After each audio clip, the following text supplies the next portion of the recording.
soft when you're going to war. We've got a long way to go, right? But it's just day one. We'll get there.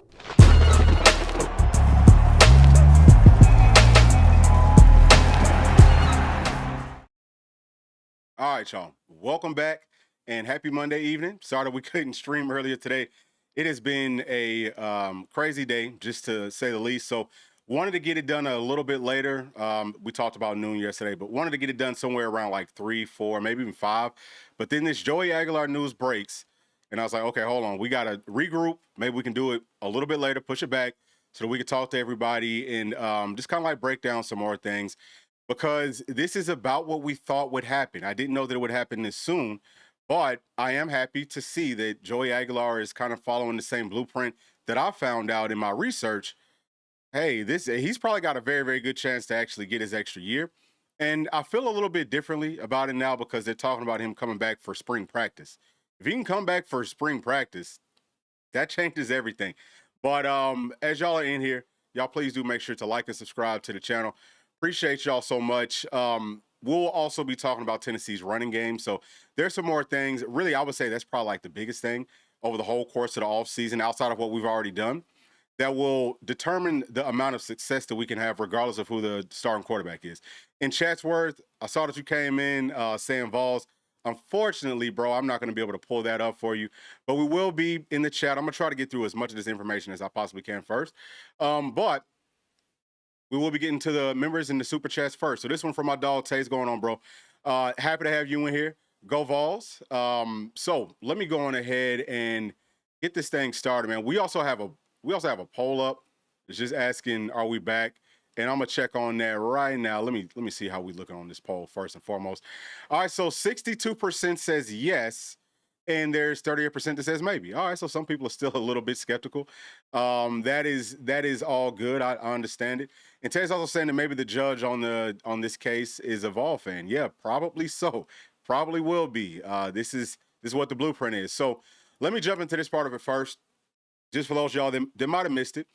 Joey Aguilar, like we just said, he did officially file a lawsuit in the Eastern District of the state of Tennessee. So again, just goes back to the blueprint of how you want to get this stuff done. This is kind of like going through some of the things that he's trying to do, right? He wants a 4th year based off of, he's only played 3 in Power 4 football. The other years in JUCO and all of that shouldn't even count because he couldn't profit off of his name, image, and likeness. So he's attacking this thing from an antitrust kind of like standpoint. He's probably going to end up winning. You know, I feel very, very confident in saying that. And we will fast forward to this. What we've been talking about for like the past few days on the past couple of streams that we've done, we've talked about this, right? This is exactly what that blueprint looks like. It's exactly what Joey Aguilar is doing. That's why I have the utmost confidence that he's going to be able to get this thing finalized. And I don't know how quickly things will happen, but it sounds like they're trying to get the situation expedited. If y'all look to the far right in the bottom, what it says right there is about what my expectations are. Maybe he could get like a TRO from the judge to at least be able to go through like spring practice or whatever. But I think that whenever push comes to shove, we have a constitutional right in this country, in this great country, to be able to profit off our name, image, and likeness. So it's just, there's no other argument. Like if your whole case is about just that, if it's just about that, that's pretty much ironclad. Now, look, y'all, as I always say, I'm not a lawyer. I'm not a judge. No one knows what this judge is going to do. Nobody knows. But the lawyer that Joey Aguilar has actually representing Tennessee versus the NCAA, that was in the same court system. And the judge that we got there, right there on y'all's left, bottom left, Judge Clifton Corker, I don't know if he is a Tennessee fan, but he's more NIL friendly. I think he's about the actual laws. So I don't know if it's a great chance that we're going to get him, but I would not be surprised. You know, it's not what you know. It's about who you know. Okay. And whenever you've got power, you know, whenever you've got money, so on and so forth, this is the University of freaking Tennessee. I think that we are in a really good spot, you know, for those of y'all that want to see Joey Aguilar come back for one more year. Now, you could also make the arguments, hey, is this hurtful to college sports? I mean, maybe, because this will be Joey Aguilar's 8th season playing college football, so maybe it is. Some of that stuff I don't personally like. I think that some of these guys do need to move on because you're taking away opportunities from the young people, from not, graduating seniors and all of that. Like, I think that they need a good opportunity, and it's totally different from how it was whenever I was coming up, where if you're good, you're going to get the big time offers, right? If your coaches are doing a good job of getting you out there, so on and so forth. But a lot of those players do get noticed. They do get those bigger offers. These days, it's not quite the same. You have to be like elite, elite, elite. And I think that that's going to kind of like teeter more towards, you have to be like 4-star or better, for lack of a better term. You have to be like very, very highly sought after to get the big time offers probably moving forward. If you want to go to like the SEC, Big Ten, that's about how things are shaping up, because so many people are coming back and staying for extra years. Of course, you want to take the older players. You know what I'm saying? Especially football wise. Like, why wouldn't you want to have somebody that's 24, 25, 27, 28? Like, why would you not want that in a physical game? Of course, that's what you want. So yeah, I'm kind of like up and down. I want Tennessee to win. Like, that's kind of bottom line for me at this point. And if Alabama's able to get that one kid that came from the G League, it's another guy that's trying to come from the NBA. If they can all get extra years, okay, if these other programs are going to be able to benefit from it, then why not us too? That's how I'm looking at it. And maybe after this season, they'll change some things. That's probably, in my opinion, best case. So I'm going to tap back into some more of these chats. And this one is from G Black. What's going on, bro? Yes, sir. Happy to see you in here. What else do we have? Okay. Oh, thank you. Thank you so much for that, bro. And Daniel is saying quarterback and D-line are my questions. Okay. So you're still kind of concerned about it. Let me fast forward. Let me start to go through some of this, and then I'm going to get right back to the chat, because I still got a ton of information that we could talk about. So number one, whenever you're talking about Joey Aguilar, right? Like, we went through the pros and cons of him coming back yesterday. This is from Tennessee's 2025 year, and it's got the season split up into quarters. Now, pay attention to weeks that are in those quarters, because it's not what you would think. It's not 3 games, right? It's actually each week, and then the final quarter is pretty much like postseason. So it's the bowl game and playoffs, all of that. So just keep that in mind. But as far as our passing game, what we're looking at here are the concepts within each quarter that we were the best at and the worst at. Also, same thing with what the defense is doing versus those concepts. All right. So we were really good versus cover 1 in the first quarter of the season. The route concept is called ISO deep. It's just pretty much like what it sounds like. You're getting in isolation, 1-on-1, throwing it deep. So it makes sense that we're good at that versus cover 1. We got Chris Brazel out there. He can high point footballs. A lot of what we did in that first quarter was based off of just that. All right, now as far as what we struggled versus, cover 2. So this is something that has been concerning to me with Joey Aguilar. And I'm not here to be like a Debbie Downer, but I'm always just going to keep it real. Cover 2 is something like, whenever you see 2 deep safeties, you should know that you cannot throw it deep on that unless it's going to the middle. You have to have a certain type of route concept to be able to attack cover 2 down the field. That's the whole point. You have 2 deep safeties to take away most of the deep things. Saw several interceptions versus cover 2. That does concern me, but we'll see as we go further that, Joey, I think Joey and also our scheme kind of helped out with that. But as far as quarter 2, all right, Tennessee was really good versus cover 0, so that's just going back to man coverage. Cover 1's man, cover 0 is also man, but cover 0 typically a whole bunch of blitzes. Tennessee did a good job of picking up those blitzes. You still got the 1-on-1s on the outside. As long as things are picked up, throw it up. We got some ballers on the outside who can make those plays. Now, Tennessee struggled versus cover 3 seam. Cover 3 seam is almost like quarters coverage, but it's almost like 5 people deep instead of 4. Very difficult to throw the football down the field versus cover 3 seam. So all that, still, that makes sense. I think the Coach Heupel can help the team out by not getting so pass happy, not getting so, man, we got to take deep shots happy. We got into some trouble from that standpoint. We'll talk about it some more.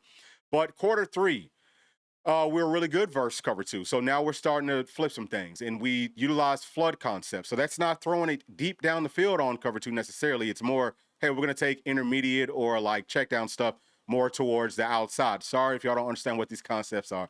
I don't want to talk over people's heads, but flood is just basically where you've got 3 levels that's going to the outside. One is low, one is in the middle, one is going deep. it's a good thing to use versus cover two. It's a cover two beater. Okay, so we struggled versus quarters coverage. That's the 4 deep coverage. Tennessee's been struggling versus that. And then as far as quarter 4, again, this is the like bowl game. We started to, we did well versus cover 6. I hate cover 6. It's quarters on one side, cover 2 on the other side. There's just a whole lot of holes. We're throwing posts on that. Post is pretty much almost everything's open versus cover 6. I think that you run cover 6 when you have no idea what else to do. So that was a good thing. Now, we went back to struggling versus cover 1. Why? I think because we didn't have that deep ball vertical threat down the field like Chris Browser that's 6'5". See what I'm saying? I think that's why. But moving it forward, y'all, just as far as what we need to do to kind of like correct things moving forward to 2026. All right. Those 2 things on y'all's far left, that's what we struggled versus the most in our passing game over the course of 2025. So quarters coverage and cover 2. It's the same things that Coach Heupel's systems have struggled versus since he's been here, right? So it hasn't gotten, it's gotten better. It's been up and down, but we shouldn't still be struggling versus that. There's a whole lot of holes in it, and this is kind of like highlighting for you. The middle of the field is wide open versus that passing wise. Okay, it's also open running wise, especially versus cover 2. You can run it right up the middle. Now versus quarters coverage, you probably want to do. You can maybe run up the middle in certain situations, but maybe more outside zone, things like that. All right, so y'all can see what, some of the concepts are, what some of the answers are, just based off of the research, so on and so forth. Now, let's talk about our running game, because I think that this is the ultimate answer. We've got to get this fixed. Regardless of who the starting quarterback is, if the running game is on point, then we will close the gap significantly, and I think that we could potentially make it back to the college football playoffs. If we really get it right, then we could go to the national championship. I think that that's mostly what we're talking about.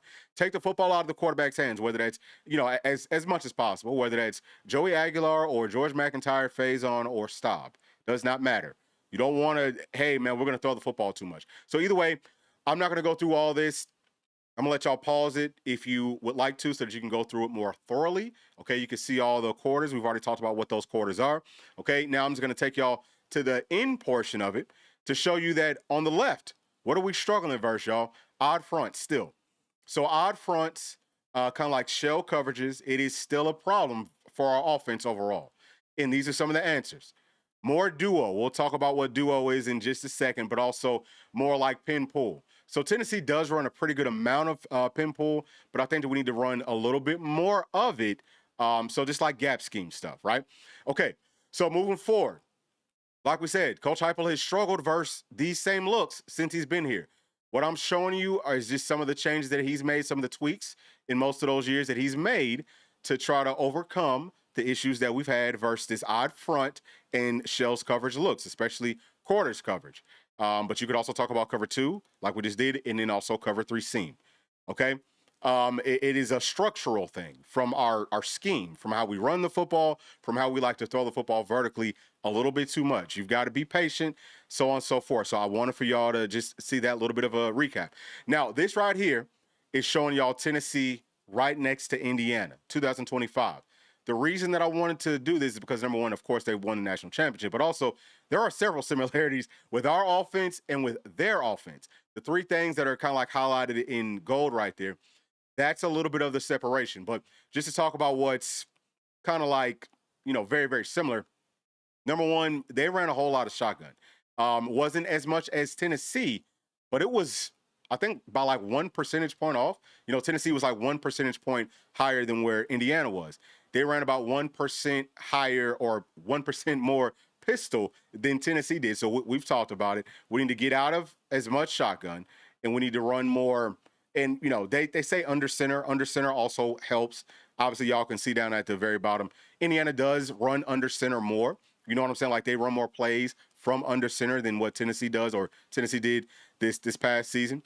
But whether it's pistol or whether it's getting under center, you've got to do more of that because the play action works better. Okay, so hopefully all this makes sense. If y'all been watching our videos and live streams, then y'all already know because we've gone over all this stuff several times, except for this. Haven't really pinpointed this. But as far as some of the differences where Tennessee can kind of like close the gap and get closer to what Indiana was able to do with a system that not as much spread, but is primarily working out of the shotgun, is number one, we got to run the football more. Okay, like just looking at what Indiana did, they ran the football about 56% of the time in all their plays. Tennessee's typically over 50%. Well, you know what? Actually, 2024, I think, might be the only year that we were over 50% and we made it to the college football playoffs. But it's always very, very close. So last season, only at 40, almost 48, 48%. That's just not enough. We got way too past that. So that's first and foremost. We have to be able to stick to the run.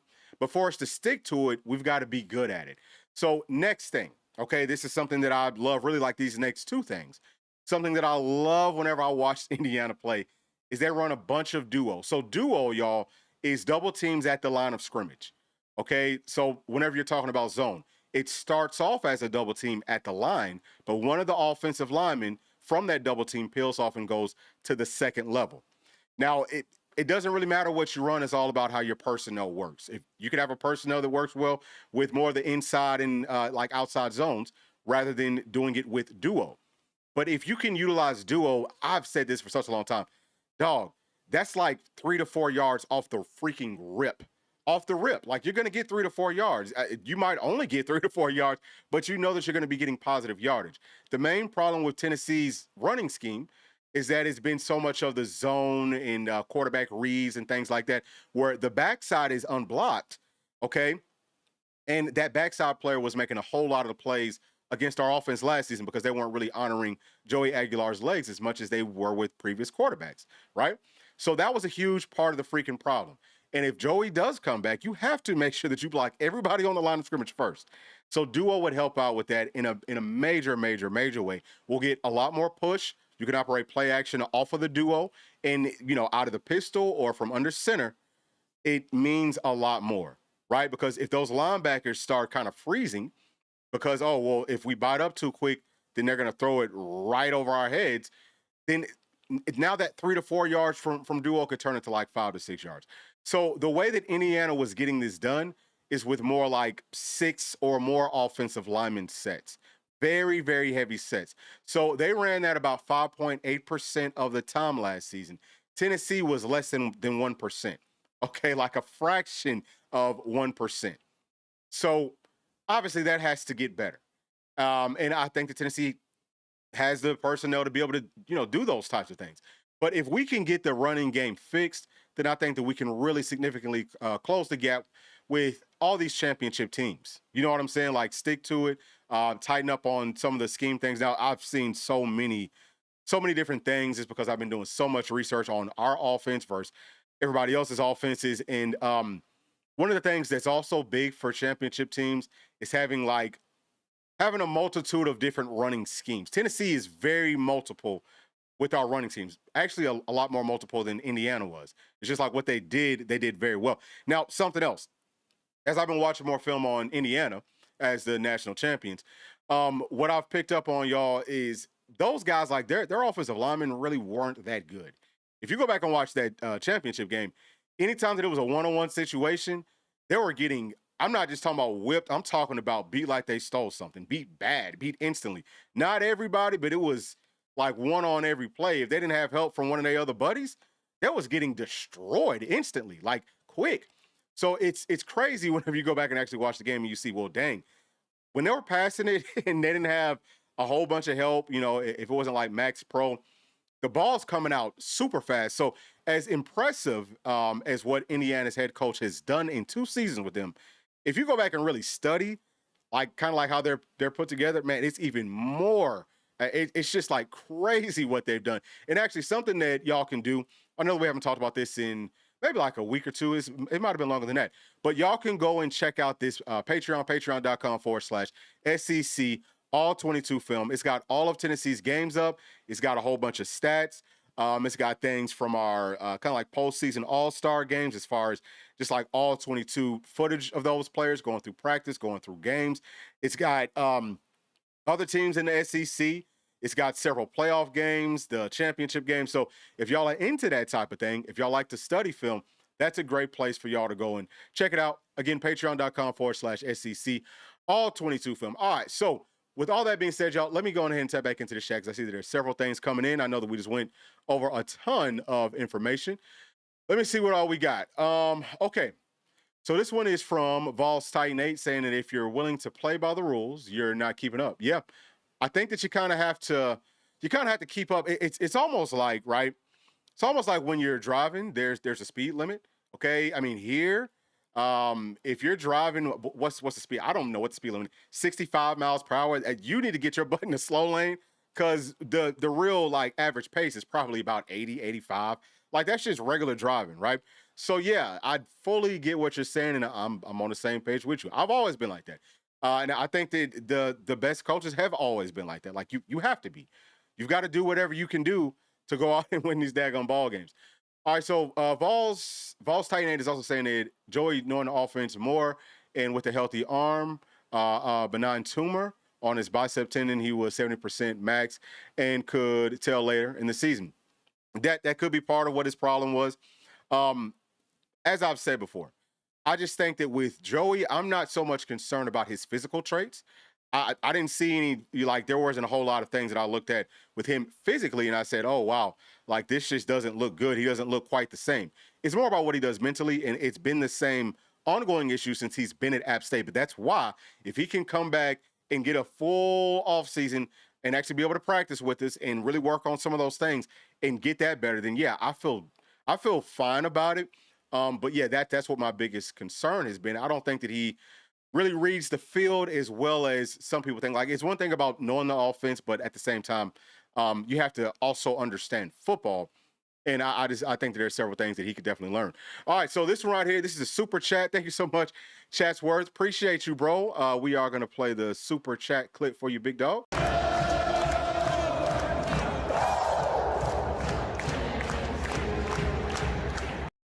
All right, so let me tap back into some more of these chats. So this one is from Monte. What's going on, Monte? Saying GMAC over Joey. We know Joey is a turnover machine. Let's move on. I can't argue with you. The only thing that I will say is that, like I just said, hopefully with the full off season, maybe they can get him out of some of the things as far as reading the full football field. And then if you can really lean on your running game, like the stuff that we're looking at right now with Indiana, I think that in 2026, we need to be even better than what they were in 2025 because everyone's going to make some offseason changes. And that's probably going to be like league-wide. People pretty much will study. Obviously, you have to look at your conference and who you have to play. But they'll also look at, hey, well, what's the national champions doing? And they'll go in and try to find ways to stop some of that stuff. So we have to be even better at what they did, but do it in our own way. But if we can balance things out, then yeah, I could see it happening. Okay, so this one right here from Carter saying it hopes that he's not too late. Nah, bro, you are not too late. Anytime that y'all join us, man, we are very, very grateful for it. And again, if y'all just now join us, please do make sure to like and subscribe. So let's move forward and let's talk more about this six-man offensive line. Let me show you how this could, potentially look. On the left side, that's our starting five, the way that I see it. Left tackle, David Sanders, probably going to be bigger than that. I think he's going to be heavier. I think all these guys are probably going to end up being heavier. Besides Donovan Haslam, he might be a little bit lighter. I've got him at left guard. He could be playing at right guard. Doesn't really matter to me. But Sam Pendleton probably still going to be our starter at center. Wendell Moy, okay, obviously he's going to be a starter at one of the guards, and then you've got Jesse Perry. So outside of that starting five, y'all, whoever the sixth man is, doesn't really matter. I love all those guys, man. Ori Williams, big dude. I think that he looks good as a, like run blocker, body mover. Shem Umrov, we already know what he's capable of. He could play a guard. He could play at either one of the tackles. Then you have Nick Moore, who I'm very high on. I feel like if things were all equal and if they were fair, he would have a real shot to actually be our starting center. Because I think that he could be an upgrade from what Sam Pendleton did. And I think that I might have some more things in here that I can go through and kind of like show y'all how the offensive line looked. Hopefully I do have that in here. All right, but then we also have Cade Argumoro. So young guy, but I like what I saw from him last season. I think that he's going to be ready. And then Jeremiah's Hurd. So obviously there are other people that we could throw into like that sixth offensive lineman role. But whenever you have six offensive linemen and you got the double teams at the line of scrimmage, we got a whole bunch of big dudes, right? Whole bunch of big dudes. So we're talking about some real body movement. Now, we can't talk about our running game without talking about our running backs. Really love Bishop. Matter of fact, I love all these guys. I'm very high on this room. Okay. These guys will be bigger, faster, stronger. That goes for everyone on this football team. Again, Some people might need to cut some weight, but I do expect for them to be faster and stronger. Okay. But yeah, we got 4 guys that I really, really like. Very similar as far as their size. You know, they're all 5'10", right around 200 pounds. We got a couple of guys that's over that. Justin Baker, you know, he's at 210, so he's going to be our biggest overall back. But Bishop, he's at 208. Man, look, y'all got to stop sleeping on my dog, Justin Baker. I'm trying to tell y'all. He is a problem. I promise you that he's going to be a problem. So I'm definitely looking forward to how this entire thing is going to end up playing out. So we've got all this stuff here, man. You know, we talked about it with our tempo. Definitely have to slow down on that. We'll just bring this back up for anyone that might have missed it. And I'm going to get to the chat while y'all are looking at that, and then I'm going to go back down, and I'm going to actually probably come in here and see if I can get the offensive line stuff up for y'all. I hope that I do have it in here because I did want to – there's some things that I did want to highlight there. All right, so this one is saying that the only way that it'd be beneficial for Joey to come back is if it's a true open competition, but we all know that that's not happening. Yeah, that's one of the things that I also, you know, I've talked about it. I do feel like if it is a real true open competition, then 1,000,000%, like it's nothing but a very positive thing, but it just won't be that.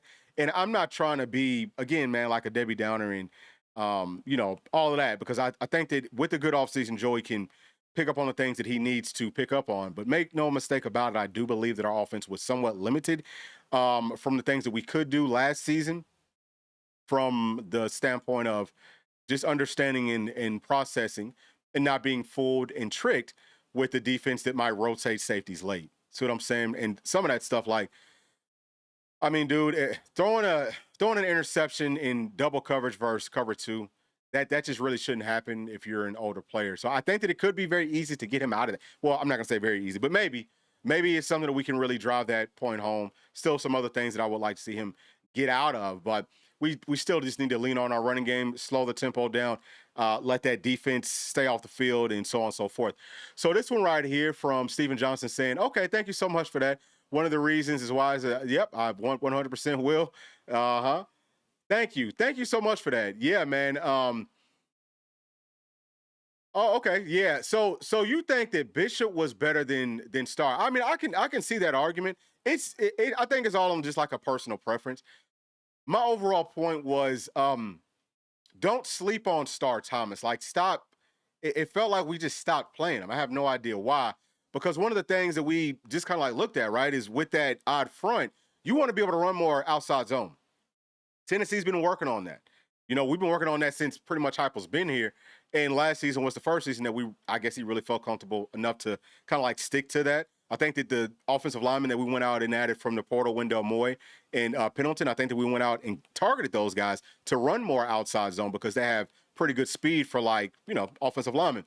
But yeah, I just think that he was better at that. Running backs do need, and it's almost every single back, where you need several touches to really get into like your groove. So it's kind of a gift and a curse to have a bunch of, you know, a whole bunch of different mouths that you have to feed. All right, so let me actually, I'm going to get right back to, you know, all the chat and all that stuff here in just a second. But I do want to see if I put that stuff in here as far as like some of the offensive line stuff that I had. I want to see, did I put that inside of here or not? I might not have, which would just be that would just be such a shame if I didn't. Actually, I'm gonna see if I can put it in here real quick. So just bear with me because I do want for y'all to see that. And actually, you know what? I might not. Okay, yeah, here it is. Here it is. Okay, so I'm gonna pull that up again. Just bear with me, man. We going live, so going live. Ain't no telling what's gonna happen. But this is one that I most definitely do want to tap into. So I'm gonna bring this up for y'all so that we can talk about this offensive line, because there are some things that will be different from what we saw last season that I feel like could be kind of an upgrade in hopefully most of these spots. Sorry, my screen is shaking and all that, y'all. I got to get this thing up to the top. But I'm about to tap right back in with y'all here in just a second. Okay, there we go. Boom. So this is what I wanted to show y'all, all right? So this is just showing Tennessee's offensive line, you know, like who are the most consistent players over the course of 2025. All right. And this is not so much about individual players per se. It's about each individual spot. So at left tackle, we know mostly that was Lance Hurd. Okay. So very consistent. That's why he's green. Both of the tackles. So right tackle, we know that Jesse Perry, he did some of it. And then also David Sanders, obviously. So offensive tackle, I think that we're going to end up being fine. That's the whole takeaway from that. You can also see what their best quarter was from 2025 and what their worst quarter was. Now, once you get to the guards, I know that we mix and match guards a whole bunch. I think that's a big part of the reason that they didn't look as solid. Y'all can see that they weren't as solid. They were like the least consistent, which does make sense because we just rotated, I think, way too many people there. And then center, you could see how all that plays out. Now, I do feel like, Tennessee has done a good job of going out and identifying one more swing tackle and then adding what I feel like could potentially be like an upgrade at one of the guards with Donovan Haslam. I think that you need to find your starting five and as much as you can stick to your starting five, right? Like, let's not do a whole bunch of rotations and all that. You have to do, I would like to do it some. You don't have to, but I would like to do it some because you just never know. Like offensive linemen, they get banged up so much. So I did want for y'all to be able to put eyes on this and just kind of see what all of my research has said as far as the offensive line goes. But we're going to come right back to all of the information that we have here. Actually, let me go ahead and pull this back up for y'all. All right, so offensive line, I think that we should be okay. Now, let me tap back into the chat. I see that we got a few coming in from our members, so I'm going to get to y'all first and foremost. All right, so this one is from Henry. Appreciate you, Henry. So Henry feels like Morris could explode this year and end up with more carries than Bishop. So, excuse me. I don't know if he's going to get more carries necessarily, like just looking at things obviously from way far out. It would be hard for me to like anticipate that would happen just because Bishop is the older player. This staff, especially the offensive staff, is pretty much all that we have left for the most part. Special teams too. But if you're just talking about offense and defense, most of the staff members on defense have left. I think that the new staff might be a little bit more open to like younger guys having that opportunity. But for the offensive staff, they're really not big on that. So I don't know if that would happen. I'm not saying that I would be against it. I think that Morris is going to be a very good football player, but I also do feel like he's going to have a very good year. I do. I think he's going to have a great year, especially running behind this big old offensive line, especially with 6 offensive linemen up there, man. Like you could take the tight end off the field. That's the other part of this. Look, I love Ethan Davis. I think that he played a lot more physical last season than he has in previous years. Very physical. Hope that he can stay healthy. I'm just going to claim that he will stay healthy. Brain, he's more of like a flex out tight end. So him and Ethan Davis kind of similar. Cole Harrison, we'll see. I think that he could definitely be physical, but for me, he is also more of like a pass catcher. I know that we added some guys from the portal. They are mostly just physical blockers, right? And then we've got the freshman Wolf, so he might be able to see the field. At this point, he's probably just going to be more of a blocker. It's going to be tough for him to learn how to run the route, so on and so forth. But the whole point is, feels like that room as far as the players that we really know about, those guys are a lot more, they are a lot more kind of like pass catchers. So, yeah, it would be a great idea for us to utilize more offensive linemen within our running game. So this one right here, Henry, sorry to keep this up, but talking to Green Wave saying that, yeah, man, Bishop does run very, very tough. Who else we got in here? From my dog, J Pat's going on, bro, saying that the win went nowhere, brother. You already know, dog. You already know. All right. And also from J Pat saying he just got off work. Yes, sir. Yes, sir. Appreciate it, dog. And also saying that he wants to see J Bake get some push. I do too, man. I don't know what they're gonna do, but man, let it be like a real true open competition. Well, I know that it probably won't be like we just talked about, but if it could be, what a difference that could potentially make for our Tennessee Volunteers. All right, so let's keep this thing moving, man. We'll go through just like more of this for those of y'all that may not have seen it. So this is just showing you the difference between Tennessee and championship caliber teams, really like over the past decade, but it's only highlighting for like the past 5 years. These teams do a lot more slower tempo and more pre-snap movement, so Tennessee's got to move more towards that. You can see in the top left-hand chart where Tennessee's kind of like close to that versus the national champions. We've got to do way more. We've been hovering somewhere around 20-something%, close to 30 in some of those earlier years as far as the pre-snap movement, but the championship kind of like floor is at 50%. So we've got to increase that a bunch. And what I've been thinking about, man, I was thinking about this earlier today. What if Tennessee would like do a hurry up and wait sort of a thing, kind of like what Peyton used to do, where hey, you hurry up and you get to the line of scrimmage, and on some plays, if you get a favorable look from the defense, you can still run with the tempo.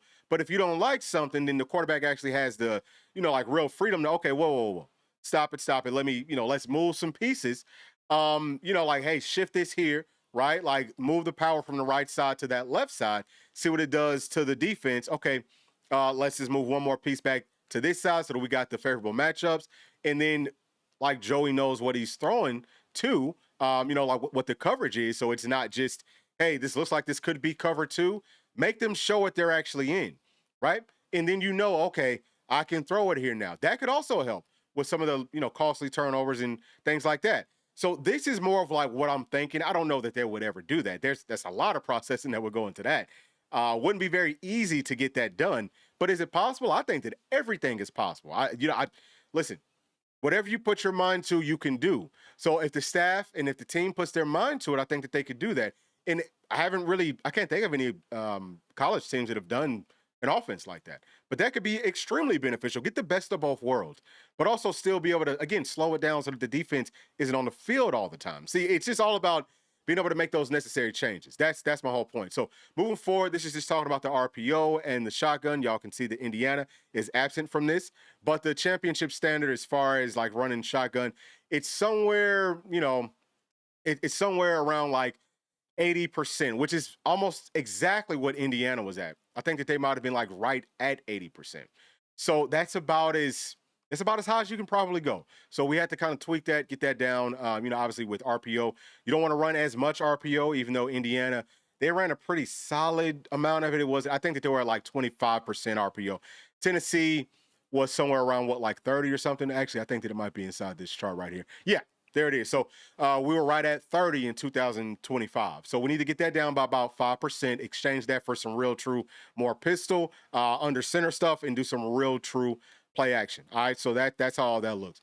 What else do we got as far as chats? Who else is chiming in? So J-Pat saying either Ethan Davis should shine this year, brother. I think that he will have a fantastic year. I'm very much looking forward to it.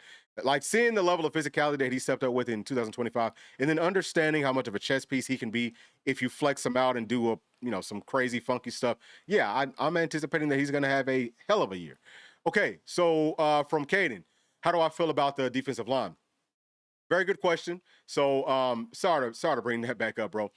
I think that right now, and I've talked about this, y'all. I think that I'm curious how much of them now going out and targeting more on the defensive line. How much of that was from, man, we really like what we have with these younger players, because we got some great talent as far as youth. Defensive tackle, we got some very talented young players, and if they can turn that corner, because they started to look good more towards the end of the year, right? Utley, Campbell, those guys really flashed to me. If they can really turn the corner with the new strength coach, who is pretty much saying, hey, look, y'all better gain the weight or else. There's a quota right now on how much weight these guys have to gain. So I think that that's going to be very beneficial, but it's not just about the weight, it's about the strength. If we can hold up from that standpoint, I feel good actually about the defensive line.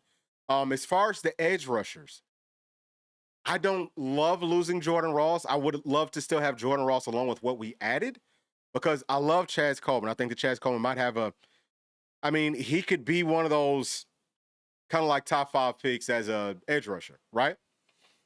Jordan Norman, excuse me.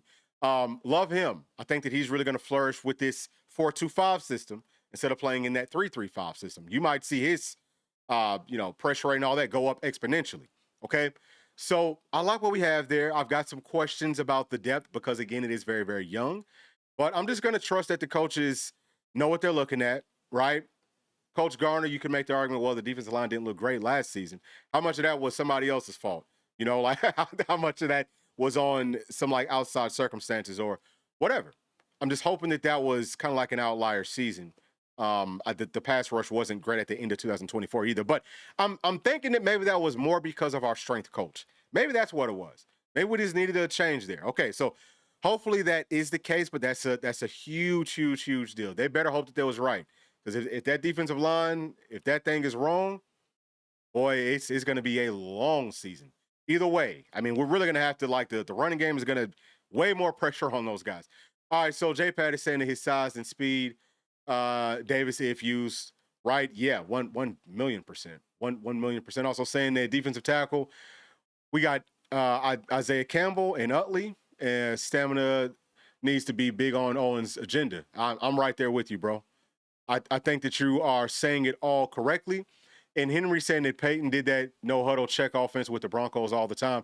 Don't know if he did it with the Colts or Broncos. I'm a bit younger, but the Broncos had the best offense in the league doing it. Yeah, so actually, from my recollection, he actually came into the NFL, maybe not like his first year, but it was pretty early on. He was the first guy that I could ever think of that did it with the Colts. That's when that offense just really started humming. I mean, it was such a beautiful thing to watch him dissect a freaking defense. Like, just unbelievable as a, huge football nerd. Seeing kind of like that chess match, right? Coming up to the line, he's moving around, a whole bunch of things. That would be, again, man, that's such a high level of like football knowledge to be able to do it that way, especially in the NFL. But I'm sure that Peyton would be more than happy to kind of like help us do some of that. I mean, I don't want to just push that on him, but he doesn't strike me as a guy that would be, no, I don't want to help Tennessee out. I think he's done everything that he possibly can for Tennessee. So yeah, I mean, he would be a perfect guy. You get him in the room with those quarterbacks, him, Halsey, Hype, get them up on that whiteboard and hey, let's do some of this, right? This is what you're looking at with this structure. Like whenever we go to this look, the expectation is this based off of this team down to this and so on and so forth.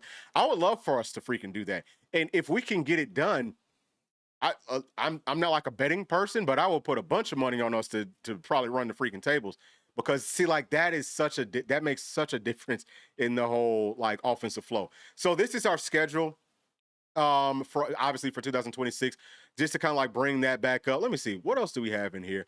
Okay, so these are just like some of the positives and negatives and what I talked about with Joey Aguilar. I think that was from yesterday. So all right, let me tap back into this chat, man, and see what else we got going on. This one is from Henry saying that that it could be good for us, especially if the coaches on the sideline can help whoever our quarterback is. That's another excellent point. I'm glad that you brought that up because that's also true. Like if you can hurry up and get to the line of scrimmage, the coaches can still talk with like 15 seconds left on that play clock. Yeah. I mean, that makes perfect sense. Perfect sense. And I don't know why more teams aren't trying to do it.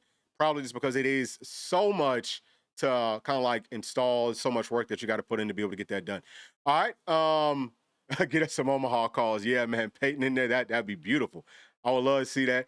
And so Chatsworth is saying that does the weight gain specify keeping the same percentage of body fat? That part of it, I don't know.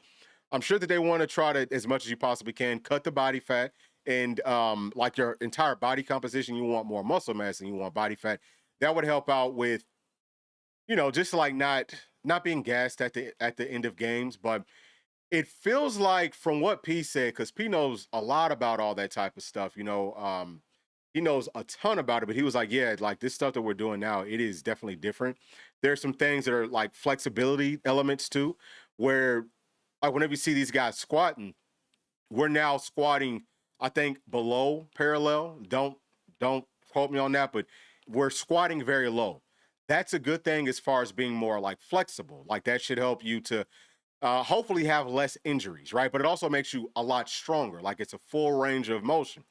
So if players aren't flexible enough to go all the way down, it's some clamps down there. Like you'll see them whenever the players are doing squats now. It's almost like running blocks. You know what I'm saying? Like they've got their heels kind of like elevated, and then it's easier for them to get to that proper depth when they're squatting. But there's so many things that I love that Coach Owings is doing that P did point out to me. So yeah, I think that he's got it all figured out, and I'm anticipating that come spring, once we get to start going through all the film, this team's going to look really, really good. All right, so Tay saying that we'd have to have Peyton more than nationwide. Yeah, well, that's the other thing too, and that's a great point, is that Peyton is a very busy man, and I love that. I mean, he's like a marketing genius. He's marketed himself, and his brother, their whole family. Like that Manning name is gold, and yeah, so. I know that he's got a lot of things going on, but he was teaching a class at UT. I don't know if he still is, but he should have like a little bit of time that he can dedicate. All right. So, hey, man, thank you so much for this, Tay. A $5 super chat didn't say anything, but love it all the same. Let me play this clip for you, bro.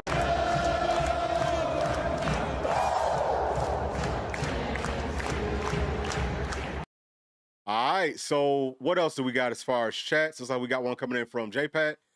So saying that these kids come in with that baby fat, yeah, and they've got to get more dance classes, almost balancing. Yeah, yeah, yeah. I mean, look, I think that whatever you can do to make yourself a better football player, and it's not the same formula for everybody, right? Like back in the day, a lot of football players took ballet classes. So you just talked about it, dancing classes. Whatever it takes, that's what they need to be trying to do. But I do have a lot of confidence in Derek Owings to put us in the right spots. But y'all, let me make sure that I didn't miss anything. Okay, yeah. So it looks like we do got one coming in from Carter. Let me get to this one too. For my intuition, how many games do I think that we win next season? What's my prediction for GMAC versus Joey from a win standpoint? Yeah, so this is also something that we talked about yesterday. So what I said yesterday, okay, if Joey comes back, if he comes back after the preseason, if he can't go through really anything until summer and we can't make any changes to the offense, I said, maybe something like 8-5, 7-6, something like that. I think that the whole team is going to be predicated off of us making the necessary changes, because if we don't, our offense will stall out bad, just kind of like what it did in 2024, especially with our vertical passing game. But with him coming back, if he can come back by spring, I feel like we have a chance to actually make it to the college football playoffs, even though it is a very tough schedule. I totally get that. But I think that we have enough new pieces, new changes, that from like a scheme standpoint and from a new personnel standpoint, it could be a problem for a lot of these teams. Now, it's true for us on the other end of it.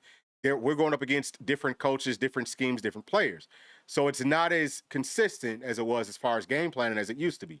So it could go a lot of different ways, but I'll just say that we have the opportunity, if Joey can come back, playbook and all those types of things, everything that we just talked about, everything that we've been talking about.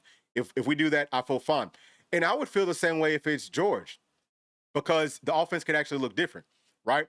It could, like, where we're talking about, hey, you really want to make sure that you're blocking the whole line of scrimmage. If it's Joey, if it's George, you might be able to still like leave that backside defensive end or linebacker. You might be able to leave them unblocked, because they might have to actually honor GMAC's legs, right? Or Faison's legs or Staub's legs. All those guys are probably going to be more mobile than Joey Aguilar. So that's just the way that I see it.